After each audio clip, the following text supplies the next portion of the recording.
Hi, YouTube.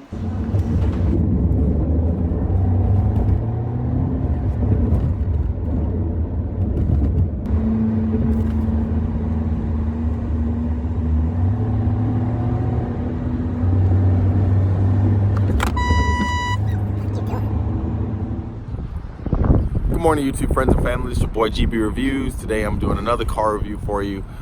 This time I'm doing the 2019 Mini Cooper Countryman. It's the bigger version of the regular Mini Cooper made by BMW.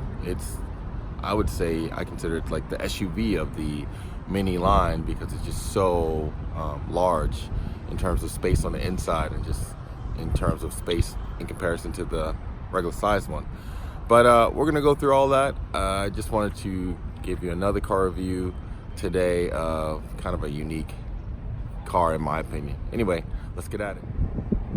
So this is the new 2019 Mini Cooper Countryman. It is an impressive little vehicle. I thought it was great. It handles well, it rides well, it's comfortable, it's responsive. The engine is actually capable. And, you know, all in all, I really like it. This gray is just really popping.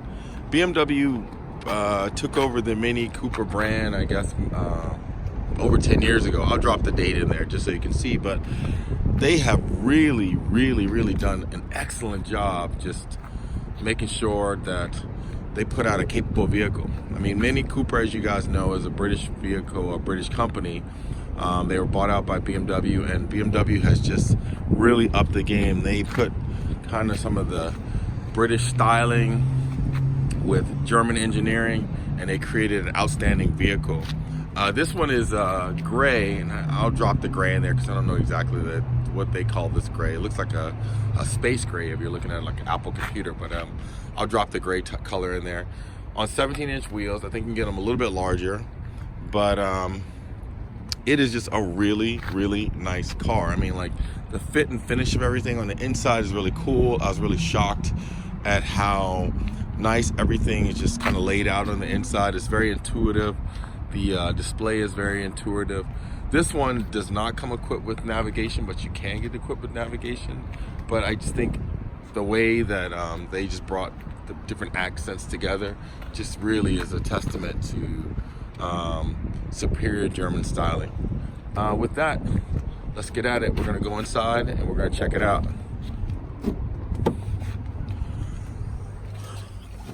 So if you look at the interior of the car, the displays are kind of, what would I say? They're very nicely laid out. It's very aesthetically pleasing, and it's kind of simplistic, but in a way that is all the information you really need in a small car like this. Like, everything is laid out so nicely. And then I love the way that they do the switches to the car to turn it on and do other things in the car. It's very retro. It almost looks like either a throwback from like the 60s, 50s and 60s, or it even looks like an airplane cockpit. To start the car, you see this little lever here. It's the start lever. You just click it on,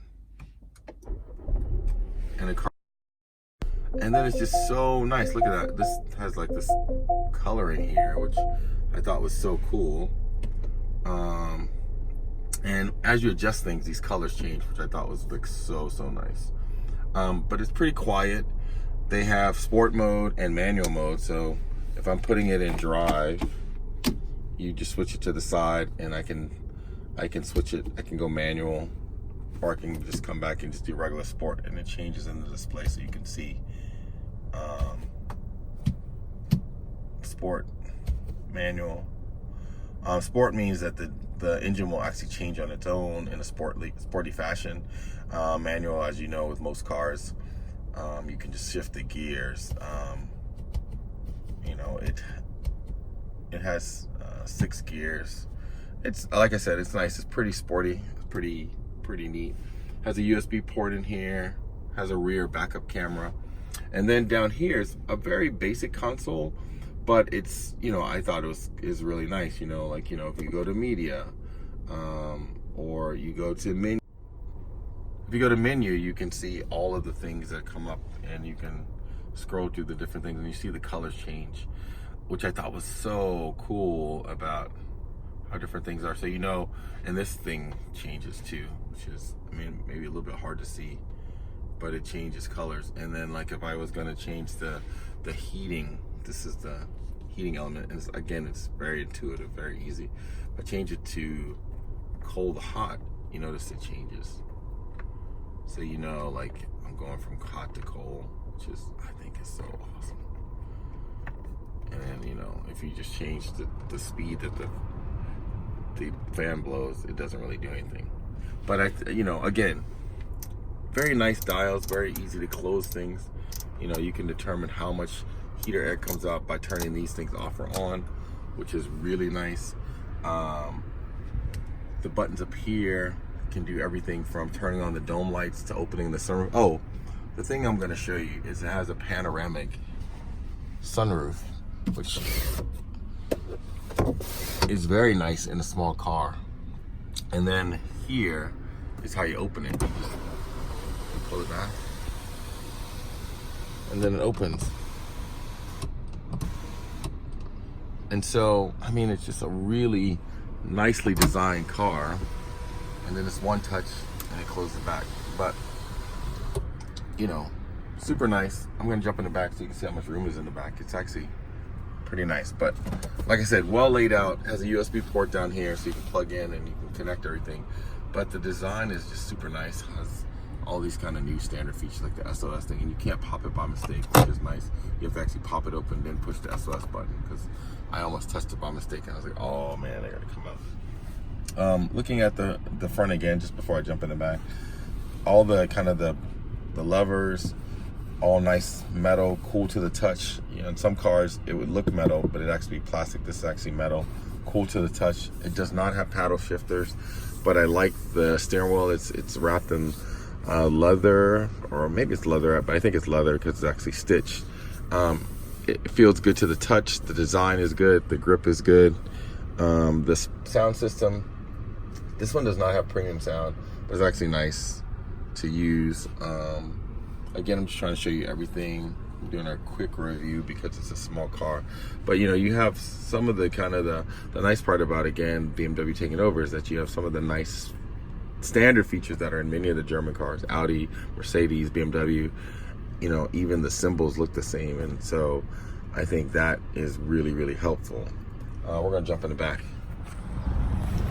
Now, we know that this is set for me.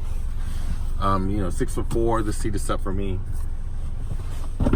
I'm in here tight in the back. I mean, even though it's a big car, I have tons of headroom, as you can see. I'm sitting straight up. I mean, I can get in here, but it's not like comfortable.